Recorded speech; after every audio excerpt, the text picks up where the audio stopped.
Good day to you. My name's Rob Hunter and I'm BALPA's Head of Flight Safety. And I want to talk to you today about regulatory capture. So this describes the situation in which the regulator becomes biased towards the financial interest or the influence of the industry that it regulates. It sounds like a shocking thing, but the truth is it's really common across all sorts of regulated industries. And over the years, it's been a causal factor in many major disasters. Where we see this in aviation, a good example would be safety management systems, which generally have this feature of an operator-defined level of risk acceptance or an operator-defined safety limit. And this is seen as a good thing, a progressive, modern, flexible thing. It's much trumpeted. But the truth is, it's this kind of operator-defined level of risk acceptance or self-management of risk that's often led to major disasters and then the formation of regulators and regulations.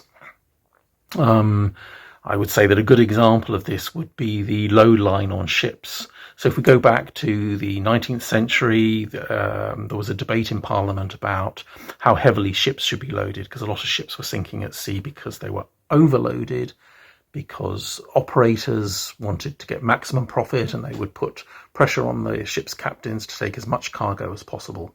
But this would lead to the ship's sinking. So the debate that was had was around who best knows how to define that level of risk, where should the line be drawn on the side of ships? Should it be drawn by the operators or should it be drawn by an independent regulator? So the debates went on, ships were sinking, there was a public outcry, and the debate was settled on the side of independent regulation. And so we had the plimsoll line that's drawn on the side of ships. And indeed, it's where we get the expression in English today, you've got to draw the line somewhere. It came from those debates.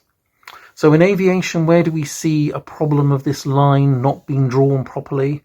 Well, all over the place. Operators, you see FTL rules that basically allow unlimited levels of pilot fatigue, with manufacturers drawing the line around what is in effect certification standards, such as the Boeing 737 MAX. You see the problems of those aircraft accidents. And even with regulators making up regulations themselves, they draw very blurred lines that creates a permissive space in which safety limits can be breached. So what we need in the aviation industry going forward is for the regulator to draw clear lines that are firmly on the side of safety.